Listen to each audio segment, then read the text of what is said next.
Kadir Has Üniversitesi 2014-2015 eğitim ve öğretim yılı akademik açılış töreni 19 Kasım'da Cibali kampüsünde gerçekleştirildi. Törende açılış konuşmasını Kolombiya Üniversitesi Gazetecilik Okulu'ndan ünlü sosyolog, yazar ve aktivist Profesör Doktor TODD GITLIN gerçekleştirdi. İletişim Fakültesi olarak Profesör Gitlin'e biz de 20. yüzyılın sonu, 21. yüzyılın başında değişen dönüşen toplumsal hareketleri ve yeni medyanın, sosyal medyanın küresel direniş hareketlerindeki etkisini sorduk. Recent wave of movements are more anarchistic. They are less led by visible leaders. They're less organized in vertical or hierarchical form. They're more horizontal. They're also, in general, more committed to nonviolence than the movements, at least of the late 1960s.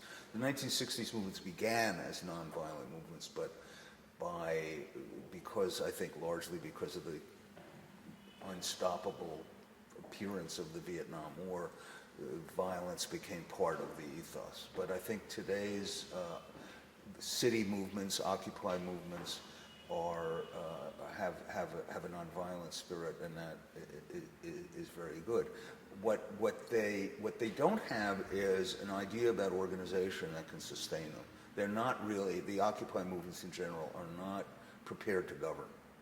So you have, for example, the April 6th movement and the others, the Facebook, Khaled Said and so on. In Egypt, you had the ability to overthrow the government, but you did not have the ability to govern. So the Mubarak government is succeeded by the Muslim Brotherhood, which is organized to govern, and then by the military, which is organized to govern.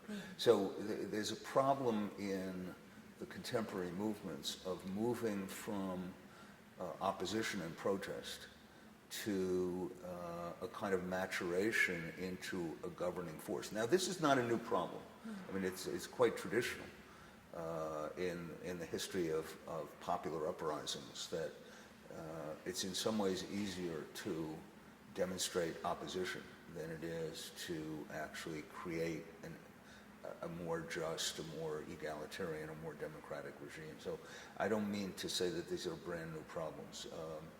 But there's an urgency now because of the interconnectedness of all the problems about the imperative for these occupation movements and other local movements to find ways of connecting and coalescing in order to actually get results. Because these movements are better at creating a spirit of the moment in this place than they are at winning reforms. And they need to focus on winning the reforms.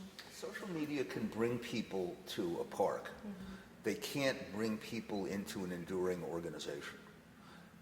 They may even, as my Turkish colleague Zeynep Tüfekçi has written, they may even delude people into thinking that it's so easy to organize a demonstration that you don't need to have a sustained organization.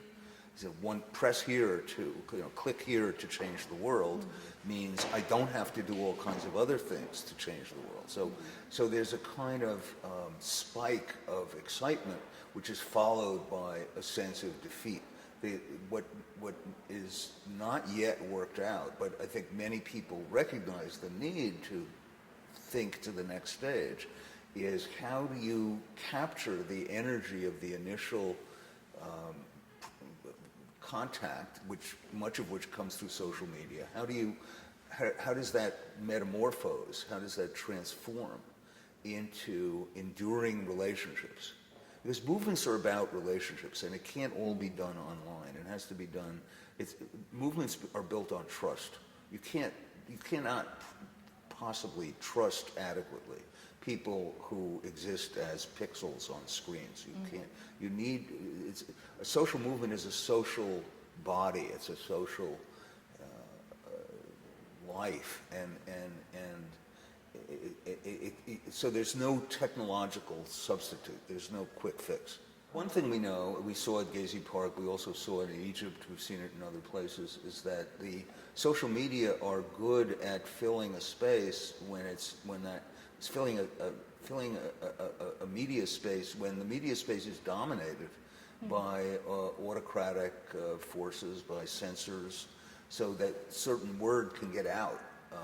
It's not under the thumb of the regime. Even in China today, which is, where the regime is very, very powerful, there are networks of association through social media that are, they don't entirely make up for the loss of media, but there's some compensation. And they also, social media, when they work, can encourage people who are working within the established media to take more chances, to gather information that they otherwise would not have looked at, to take seriously the world that is known to some of the figures who are out there with social media, but not known to everyone. So in other words, they are sources of variation. The social media, especially in a controlled media situation, are sources of validating that there are differences in the world, that the world is more complicated, and more, much more complicated, maybe even more treacherous and more dangerous than many people would like to think.